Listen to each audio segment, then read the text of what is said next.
大家好，欢迎来到我的婚介所，我是丽姐。每天我这儿就像个热闹的情感小剧场，形形色色的相亲故事轮番上演。今天呢，就来给大家唠唠一个特别火爆的相亲故事，保证听完让你感慨万千。故事的主角是一位30岁，在广州这座繁华都市打拼的精致女生小婷。她的相亲要求，那可真是把高要求这个词儿推向了新高度。而且故事的发展特别具有戏剧性，就像电视剧情节一样，听完你一定会大呼过瘾。先跟大家说说小婷的情况。这姑娘在广州已经摸爬滚打了5年，刚好30岁。长得不说倾国倾城，但也是五官端正，打扮的那叫一个精致。每次出门，衣服、包包、鞋子搭配的那叫一个讲究，一看就是标准的都市白领形象。他做事特别有规划，对自己的人生目标那是相当清晰。从大学选专业到毕业后找工作，一步一步都按照自己的计划走。就说他的工作在一家不错的公司，经过几年努力，也算是站稳了脚跟，收入也还可以。他平时生活那也是精致得很，早上起来会给自己精心准备一份营养早餐，什么全麦面包、煎蛋、牛奶，搭配的妥妥当当。晚上下班要是不累，还会去健身房锻炼锻炼，保持身材。周末呢，不是约上3、5好友去喝个下午茶，就是自己在家看看书，听听音乐，享受独处时光。不过他对生活的这份精致和讲究，也延伸到了他对未来伴侣的要求上。他觉得自己这么努力，未来的另一半当然也不能差。他的理想型男士首先得有车有房。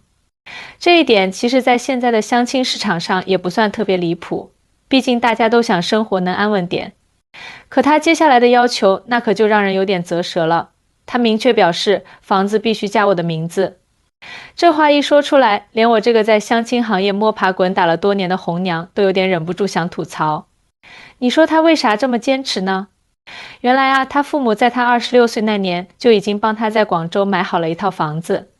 虽说不是那种超级大的豪宅，但地段还不错，也算是有了自己的小窝。而且他自己工作这几年也存了些积蓄，买车对他来说也不是什么大问题。所以他坚持房子加名，底线就是得确保自己将来在经济上有一定的话语权，说白了就是要有安全感。在他看来，结婚是2个人一起过日子，既然要共同面对未来，那在经济方面就得有保障。他觉得房子加上自己的名字，心里才踏实，不然总感觉这段婚姻少了点什么。可咱都知道，相亲市场上可不是人人都能轻轻松松满足他这些要求的。特别是在广州这样的大城市，收入水平差异那叫一个大。很多人光是为了在这座城市有个立足之地，就已经拼尽全力了。我开始给小婷安排相亲，一开始还能找到一些条件看起来还不错的男士。可每次一提到房子要加名字这个要求，气氛就变得尴尬起来。那些男士一听，脸色立马就变了，有的还会委婉地说考虑考虑，可最后都没了下文。有的直接就表示接受不了，转身就走。有个男生和小婷见面的时候，本来聊得还挺开心的，2个人从工作聊到兴趣爱好，发现彼此都喜欢看电影，气氛一度很融洽。可当小婷抛出房子加名这个问题时，那男生的笑容一下子就僵在了脸上。他犹豫了一会儿，说：我理解你想要安全感，但房子是我家里掏空了家底，又加上我自己这几年拼命工作才买下来的，加名字这事儿真不是我能轻易决定的。小婷一听，脸色也不好看了，觉得对方不够诚意，最后这场相亲也就不欢而散。随着相亲次数增多，难度越来越大。小婷却丝毫没有降低要求的意思，她觉得自己条件也不差，凭什么要将就？每次相亲失败，她就会跟我抱怨，说我给她找的人不行。我心里也委屈我这是按照她的要求去找的，可这要求确实有点高，能满足的人不多直到有一天，我安排了一个叫大勇的男士和小婷见面。大勇是个靠谱的 IT 工程师，35岁，收入中等。他自己有辆车，也有一套房子，不过房子的名字上只写了他自己的名字。那天他们俩在咖啡馆见面，我在旁边稍微观察了一下。刚开始2人聊得还算愉快，大勇给人的感觉很踏实，说话也很诚恳。他跟小婷分享自己在工作中遇到的有趣事儿，小婷也聊起自己的工作和平时的生活。聊到兴趣爱好的时候，发现两人都喜欢户外运动，气氛一下子就热络起来。我当时还挺高兴，心想着说不定这次能成呢。可我这高兴劲儿还没过去，就听到小婷直截了当地问大勇：房子必须加我名字，你能接受吗？大勇的脸色瞬间就变了，他沉默了好几秒钟，估计是在心里权衡。然后他缓缓开口说：你这要求能不能稍微改改？我也不是什么富二代，房子是我辛辛苦苦攒下来的，每个月还得还房贷，压力也不小。房子加你名字这事儿我真的是做不到。小婷一听，脸色也变得很难看，她似乎有些不悦地皱了皱眉说：那你什么意思？我都说了有车有房，房子要加我的名字，你居然连这一点要求都接受不了，你到底有没有诚意跟我相亲啊？大勇一听这话，火气一下就上来了，他把椅子往后一拉，站了起来，有点激动地说：你以为你是什么？就算你有车有房，我也不是为你买房的工具。你要我加你名字，就得有足够的理由，而不是因为你觉得你自己条件好就能随便要求。我努力工作买的房子，不是说加谁名字就加谁名字的。今天这相亲就到这儿吧。说完，他头也不回的就走了。小婷看着他离开的背影，脸上闪过一丝愣神，显然有些不知所措。他虽然要求高，但从来没有被拒绝的这么干脆，更何况是像大勇这样直接挑明了拒绝的。这时候我在旁边实在坐不住了。作为婚介所的红娘，我一直希望促成每一对有缘人。看到这场对话，我真是气不打一处来，心里默念着，这个姑娘到底怎么想的？怎么能把要求定得这么高呢？这不是把人都吓跑了吗？我忍不住开口劝小婷：小婷啊，你的要求呢，阿姨也能理解，毕竟谁都想在婚姻里有点保障。但你这样一刀切，确实不太公平呀。你也得考虑考虑男士的感受，毕竟结婚是两个人的事，得相互理解，相互包容。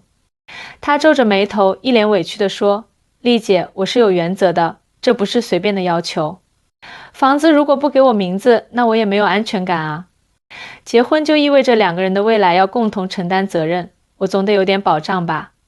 要是以后婚姻出了问题，我连个住的地方都没有，那多惨啊。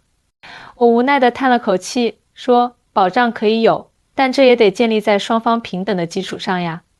你看大勇，他也是辛辛苦苦才买的房子，你一下子就要加名字，换谁心里都会有点不舒服。你对自己有要求没错，但要求这么高，到最后能遇到合适的人可不容易啊。小婷却还是坚持自己的想法，她说：丽姐，我知道你是为我好，但我真的不想将就。我相信总会遇到一个能接受我要求的人。我没再接话，心里想的却是这姑娘太固执了，这样下去怕是很难找到合适的对象。保障可以通过很多方式来实现，不一定非得在房子上加名字啊。可她就是钻了这个牛角尖，怎么都不肯出来。接下来的几天里，我还是继续为她安排相亲。每次相亲，话题总会不可避免地转到房子的名字上，而每次男士都因为这个问题离开。小婷从一开始的淡定变得越来越不耐烦。她跟我说：丽姐，你们找的这些男士都不行，根本不配我。我这么努力打拼，凭什么要低三下四的去接受男人的条件？我就不信在广州这么大的城市找不到一个能满足我要求的人。我听着他这话，心里挺不是滋味的。我觉得他可能有些误解了相亲的真正意义。相亲本来是为了让两个人相互了解，看看能不能在生活和情感上相互契合，而不是单纯的谈条件。他把太多的精力都放在了物质条件上，却忽略了感情的培养。不过在经历了这么多次相亲失败后，小婷也开始有些动摇了。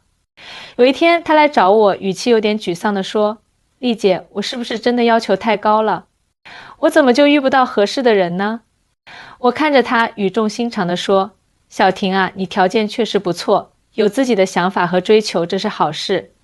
但婚姻不仅仅是物质的拼图，更重要的是两个人在精神和情感上的契合。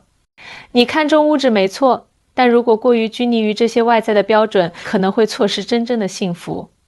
你想想，就算找到了一个能满足你所有物质要求的人，但两个人没有感情，生活在一起又有什么意义呢？小婷听了我的话，沉默了很久。她可能在反思自己之前的行为吧。从那以后，她虽然还是没有完全放弃房子加名的要求，但态度稍微缓和了一些。她开始愿意和男士多接触接触，了解一下对方的为人和性格，而不是一见面就直奔房子的问题。小婷的困境其实反映了如今许多大龄女性在婚姻中遇到的难题。现在越来越多的女性有自己的事业，能独立生活，这是好事。但面对婚姻，她们却总是想通过物质保障来获得安全感。她们觉得有了房子、车子、银行存款这些硬性条件，婚姻才能稳定。这不仅仅是对婚姻的需求，更是对社会、对自我价值的一种确认。在这个快节奏的社会里，大家都很焦虑，都想抓住一些实实在在的东西。对于很多女性来说，房子就像是一种安全感的象征，但她们忽略了婚姻是两个人的结合，需要相互理解、相互支持。如果一开始就把物质条件摆在首位，很可能会错过那些真正对自己好、愿意和自己携手走过一生的人。而且每个人对婚姻的看法和价值观都不一样。有些男士觉得房子是自己辛苦奋斗的成果，加上女方名字，万一以后婚姻出现问题，自己可能会面临很大的损失。而有些女士则觉得没有房子加名，自己在婚姻里就没有地位，没有安全感。这种观念上的差异导致了很多相亲的失败。我们不能说谁对谁错，毕竟每个人的经历和想法都不同。但我们应该明白，婚姻是一场漫长的旅程，需要两个人共同努力，相互包容。物质固然重要，但绝不是婚姻的全部。经过一段时间的相亲和思考，小婷最终还是选择了继续等待，等待那个能满足她所有要求的完美男士。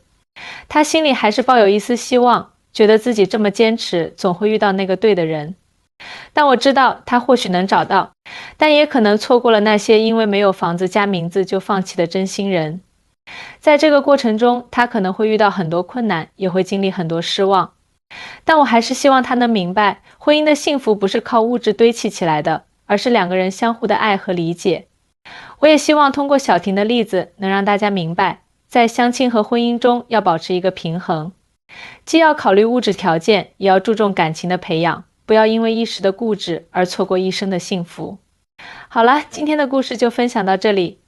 如果你有类似的婚恋困惑，欢迎随时来找我聊聊，丽姐在这里等你哦。